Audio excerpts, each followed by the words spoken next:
Hi, friends. Good evening. I hope you all had a great Thanksgiving. Today is Saturday, November 30th, 2019. It is the last day of November. We're almost in December. How exciting. This week is my birthday, so that's really exciting for me. We decorated for Christmas this week, so that's why I have up my little winter swan picture. Changing it up. All right, we are going to continue reading on Christmas Eve by Anne M. Martin. We just finished chapter 5, and the girls put on their little Christmas show for our friend's sick dad. Chapter 6. The days after Saturday are slow, but delicious, like chocolate melting on my tongue. Our mailman arrives with packages wrapped in brown paper and tied with string. "Do not open until Christmas," is written on them. One from Nana Florence and Papa Jim in Winter Park, Florida. One from Aunt Adele and Uncle Paul in Louisville, Kentucky. One from Dad's cousins in Fort Smith, Arkansas. A small box arrives that says, "Open right now." That is the fruitcake Aunt Martha makes every year. It weighs a ton. I'm the only person in our family who likes it. On Monday night, which is the night before our last day of school, Evie and I are putting the finishing touches on Christmas cards for our classmates when we hear sweet, clear voices singing, "Angels we have heard on high." I am so startled and so certain of the magic I will soon see that at first I think angels really are outside our house, that if Evie and I run to the windows, we will see angels adrift in the clouds and in snow in the inky sky, singing ancient words. But then, "Christmas carolers," cries Evie. Where have they come from? We live so far out in the country. Evie is right, though. She flings open our front door, and we find 9 people gathered outside, bundled into their warmest clothes, their breath frosty and their voices raised as if to sing another carol. They are from our church, I realize, and when they finish singing, Mom invites them inside for hot chocolate and our homemade cookies. Tuesday is the last day of school before vacation. My classmates and I do not get much work done. Miss Sullivan is patient with us.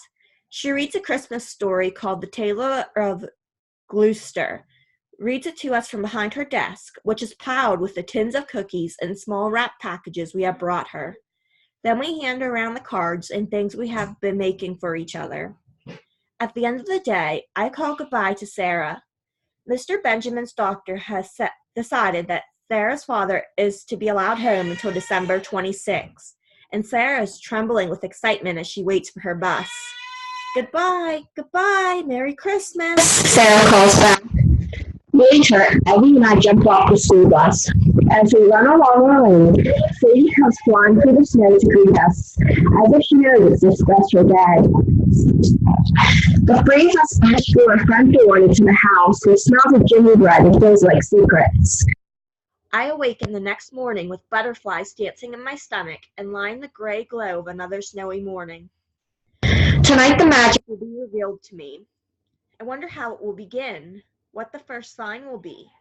And I wonder this all day, which makes the 24th of December seem even longer than usual. But that's okay, because this is one of the last chances for looking at the wrapped gifts under the tree, for waiting for friends to drop by for a Christmas visit, for dreaming of the magic. Late in the afternoon, as darkness is falling, I notice that the snow has stopped. The sky has cleared, and the stars are out. "Time to get ready for church, Tess," calls Mom, and I run to my room to change into a dress. Evie is already in her room. She is putting on the clothes she will wear under her angel costume and assembling her wings and things in 2 brown paper bags. Quietly, I close the door to my room. Then I turn off the light, stand at my window, and look outside into the dusk. I'm standing there, my eyes fixed on the sky above the Andersons' barn, when I feel something. A shift in the atmosphere, barely noticeable. But I draw in my breath, and the air around me seems to crinkle and the stars to shine brighter. I get the same shivery feeling I have when the lights dim at the movie theater. Something is happening. "Tess," Dad calls. Coming, I call back.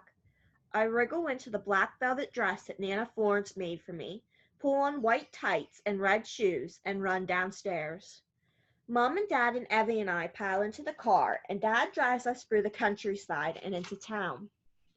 We sing Winter Wonderland, and I try to recite The Night Before Christmas, but I get stuck at the part about the luster of midday and the objects below.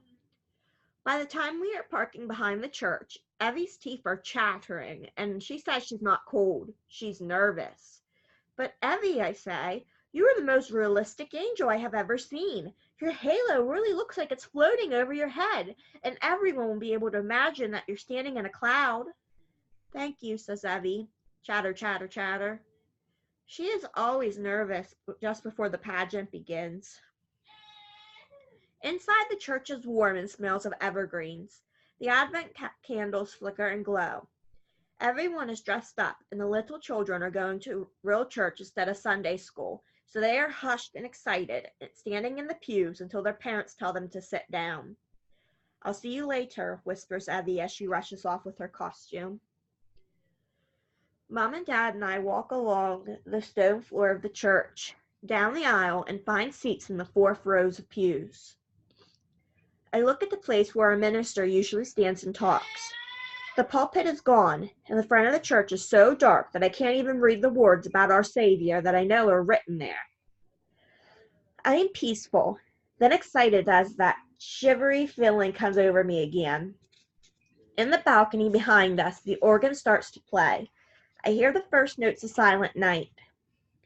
Everyone quiets down, even the smallest children, and when the music stops, a soft light is shown on the front of the church. Suddenly, in all that quiet, we hear a great clatter from behind the closed door near where the pulpit should be. Then we hear oof. A moment later, the door is flung open, and through it walk Maggie in her Mary costume, Walter Shaw in his Joseph costume, and a bumbling donkey, played by two kids in one costume. They are having a lot of trouble moving together, all bent over inside the fake gray fur, and they try going through the door. They trip again as they stumble along behind Maggie, so that she bumps into Walter. And for just a second, the holy look leaves her face and is replaced by a crabby look. I glance at Dad sitting next to me and see that he is trying not to laugh. After that, though, Maggie's holy look returns, and the narrator, Lydia Bloom, begins to read the passages from the Bible that tell the story of the first Christmas. Everything goes smoothly as the innkeeper shows Mary and Joseph and their donkey to the stable. The light dims then, and when it is turned up again, Mary and Joseph and the stable animals have been replaced by shepherds and their sheep. This is when Evie will appear. I know she wishes she could make her entrance by flying over the heads of the shepherds, but that is not possible. She must content herself with standing quietly in the darkness apart from the shepherds, then having a light suddenly illuminate her, catching the sparkles on her wings and making her glow like the Advent candles. It is a startling appearance if you didn't know what was going to happen, and I think it is almost as good as flying down from the ceiling. The rest of the pageant goes fine, except for the fight that breaks out between two of the shepherds, and except for the fact that the Jesus doll looks like a girl. When the pageant is over, the organ starts to play again, and we sing 3 carols, including O Holy Night, which is Dad's favorite. Then we walk slowly out of the church, greeting people as we go. We wait for Evie by the stone steps, and soon here she comes, running to us, wearing her regular clothes, but with the halo still bobbing on her head, because she can't bear to take it off yet. You are wonderful, we tell Evie, and she grins. Then Mom says, who's ready for dinner? We are, cry Evie and I, and we drive through the dark streets of Hopewell to the coach room, where we meet Uncle Rick and Aunt Marlena and our cousins, Carolyn and Peter. They live not far away, in Falls Village, and every year we have Christmas Eve dinner together in the coach room. We're eating in town, crows Evie, halo jiggling. Mom, can we have Coke? I ask. If you promise it won't keep you awake tonight. No, it won't, I say, hoping it will, and deciding to order a large one. Dad parks the car in Palmer Square, and soon we are hurrying into the restaurant greeting our cousins. Merry Christmas, everyone calls.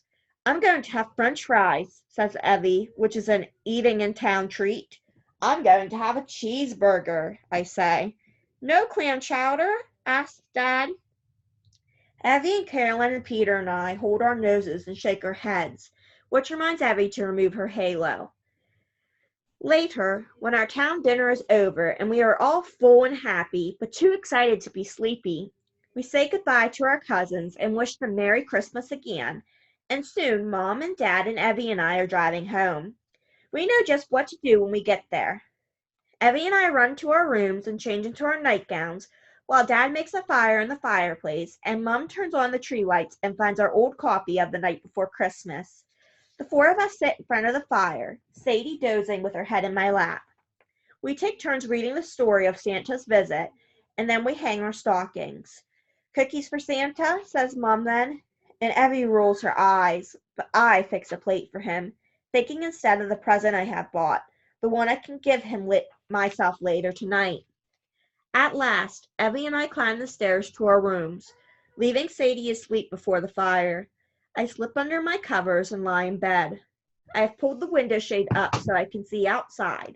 The moon is full, the stars are still shining, and I think I hear a low hum. It is all around me. My heart pounds as the magic unfolds, and in 2.5 hours I will meet Santa Claus. We'll pick it up with chapter 7. We're getting closer.